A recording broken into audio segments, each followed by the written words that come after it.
குளித்தலை நகர பகுதிகளில் சுதந்திர தினத்தை முன்னிட்டு குளித்தலை நகர பாஜக சார்பில் தேசிய கொடி ஏற்றும் நிகழ்ச்சி நடைபெற்றது.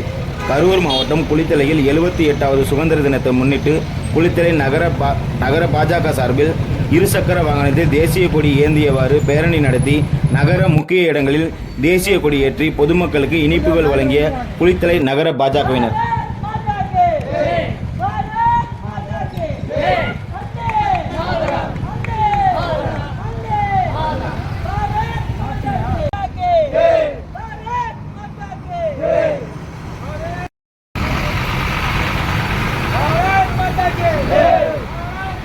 Yeah.